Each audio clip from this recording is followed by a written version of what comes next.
Getting the right people on the bus. Probably everyone here has read Good to Great, which is an excellent book. And that spends a lot of time talking about getting people on the bus. But once you are supervising other people or working in a team environment, realize that employees don't leave jobs. What they leave is supervisors, and they leave colleagues. So treat people with respect and find out what's really important to individuals to keep them engaged. So I know at the museum, I can think of 2 people right away that I can guarantee if I hadn't done that, I would have lost them. They have great opportunities out there, and we can't necessarily compete money-wise, but there's other things that we can do to keep them and retain them. So 6 is pull the right lever. A lot of people don't like making difficult decisions. It's only natural.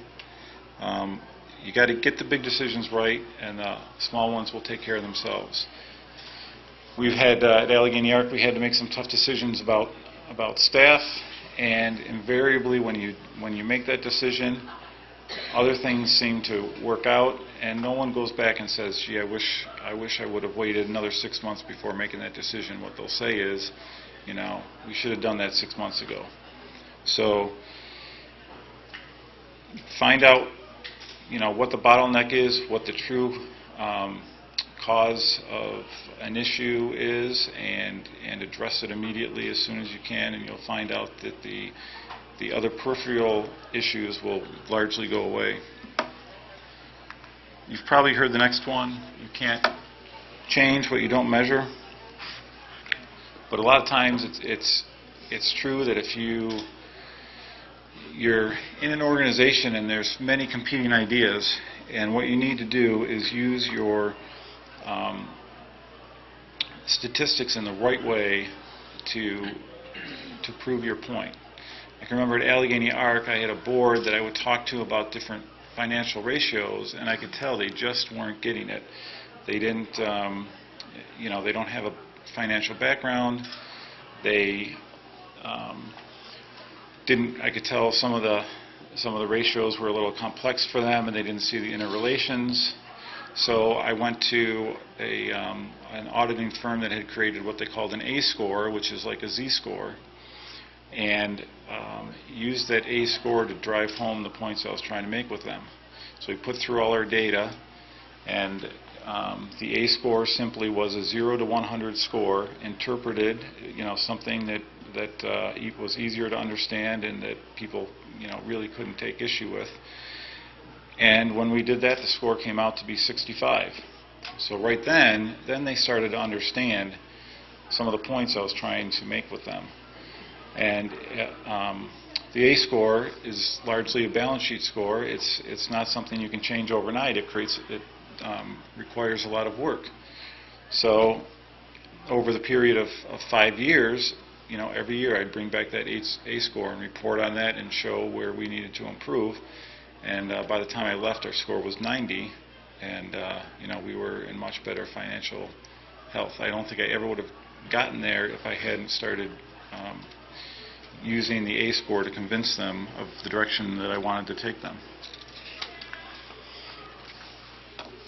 Be in the organization, not of the organization. This gets into a little bit of ethics.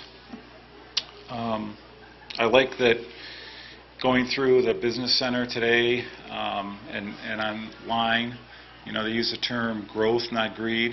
It's very important. As a financial executive, I feel like I must be willing to leave the organization on any given day. I know when I was at Allegheny Arc, there was someone in the organization proposing certain things, and I remember going home one day thinking, if that happens, I'm going to have to leave that organization, because it was just not something I was comfortable with. And it's very hard, it's easy to say that, but it's hard to do that when you're in the situation. And fortunately, that never really got close to happening, and I didn't have to do that. But you've got to your character is most important, and you've got to be able to make a decision, even if it's a tough decision. There are, if you think of the subprime issues of the last couple of years, there's many people in organizations warning their companies about the amount of risks they were taking on and so forth, and some of them left those organizations and turned out to be very correct in the end. A while ago there was a book written that you're probably not familiar with that said, "Everything I needed to know I learned in kindergarten." So I kind of played off that, and I really believe everything I needed to know about business I learned in Sunday school, because the basics are so important.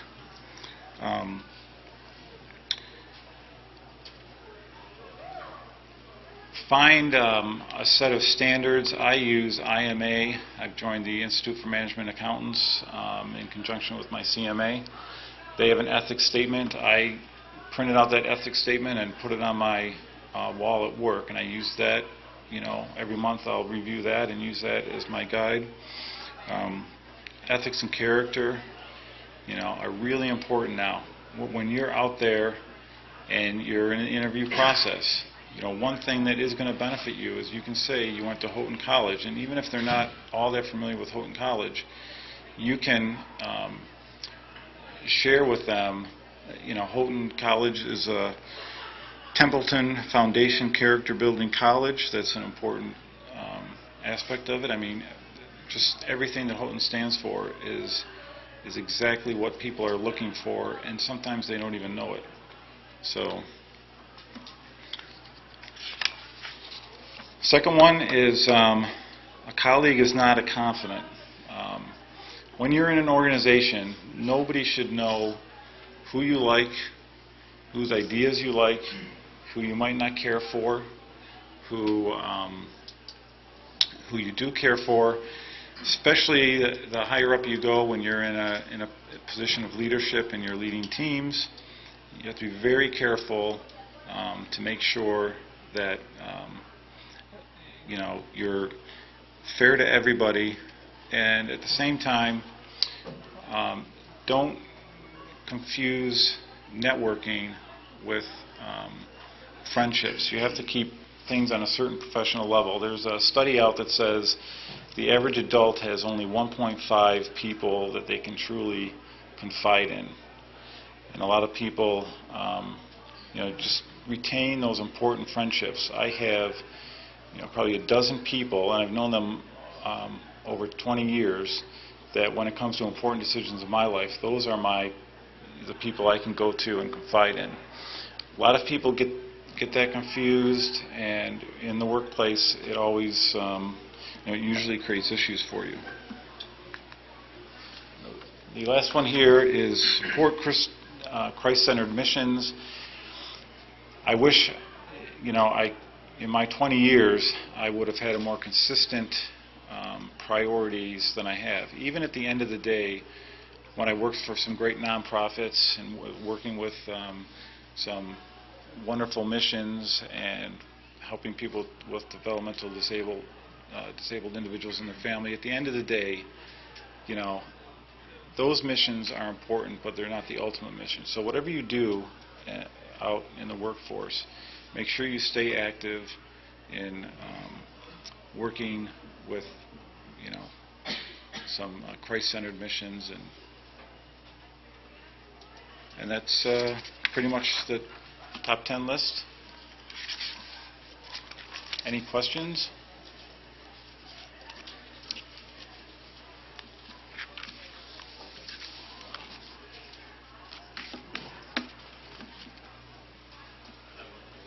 For getting the word out about the museum play, is it mainly word of mouth? Like a lot of people go home and tell their friends about it, or do you have like a set marketing advertisement you have to work with, or is that somebody else's job, or how does that work? We have a marketing team. Our resources are limited. We have a substantial budget, but there's always more that you could be doing, and it always involves money. So, like that clip from The Daily Show, that's worth